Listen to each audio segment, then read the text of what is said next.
Hey, today's video we're talking all about the top 3 reasons why you're hearing objections on your sales conversations. Now, I know how frustrating it is when you are speaking to dream clients that you are hoping will work with you, and then you hear a dreaded objection, whether that's I can't afford it, I need time to think about it, I have to go and talk to my husband or my business partner or my best friend, I have to go and pray. Whatever it is that is stalling the inevitable yes from being in your hands and for you to sign up that next dream client, this is the most frustrating thing to happen, especially when you thought everything else was going so perfectly well. Now, why in the heck does this happen?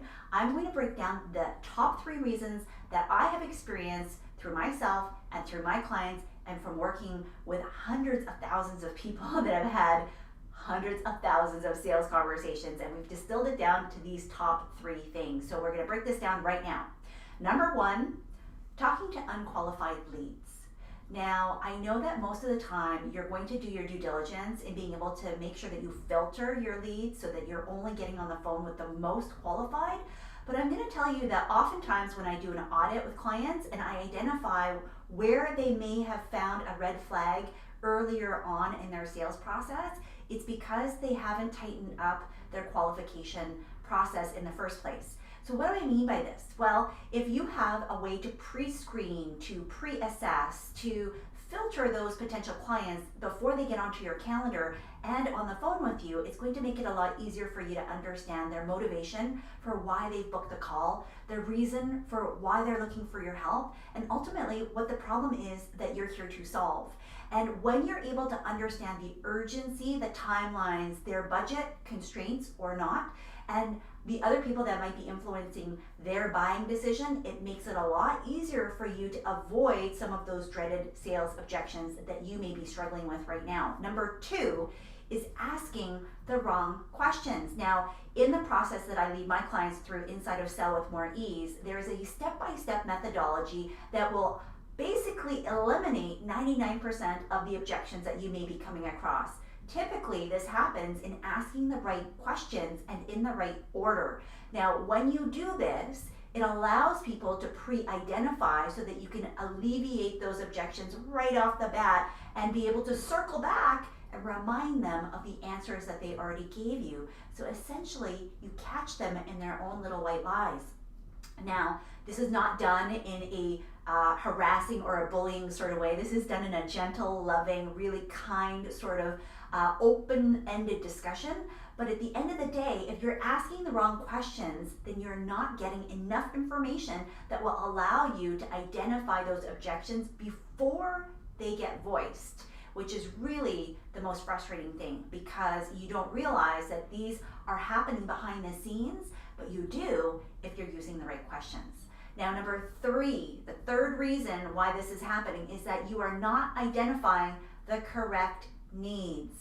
Now, I just talked to somebody in a separate community this morning, and she was asking, I couldn't close these sales. I was getting these dreaded objections. What am I doing wrong? And I said to her, well, first, if you already opened up the questions and you opened up the conversation appropriately, then it comes down to the quality of the questions and identifying the correct needs. Oftentimes, what I find from my clients is that you identify what I call a surface level need. It's up here, and once we know that, hey, I can solve that problem, we start moving forward with presenting the solution. And while that may be good, it's actually not the best way, and it allows room for error in that these objections will come up.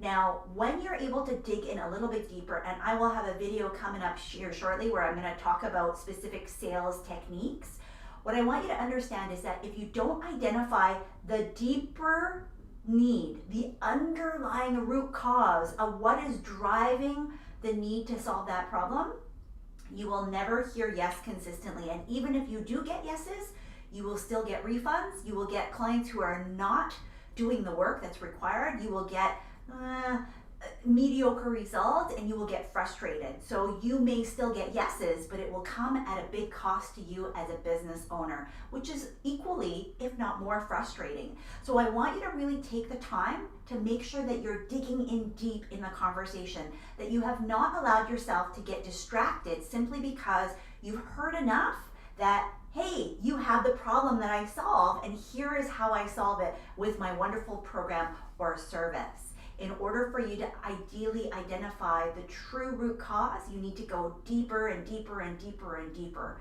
in a much more integrated way, right? You actually need to take the time to understand why that problem is so important to your ideal clients. And when you do that, when you have hit the nail on the head, it actually doesn't matter how much they need to pay, how much time they need to have, who else needs to be involved. While those are still important and you want to identify those early on in the conversation, they're not going to be the thing that's going to stop people from being able to say yes and moving forward with you in your products and services. So I hope this was super helpful for you to identify the 3 biggest reasons why you're hearing objections on your sales conversations and what you can do in order to combat that so that you can consistently see and hear more dream clients saying yes to your products and services. Go ahead and hit that subscribe and like and comment below and let me know which one of these was the most helpful for you. I'd love to hear from you. And if you have a reason that you have noticed that has been why you're hearing objections, go ahead and share those with us below too. Thanks so much, and we'll talk to you again on the next video.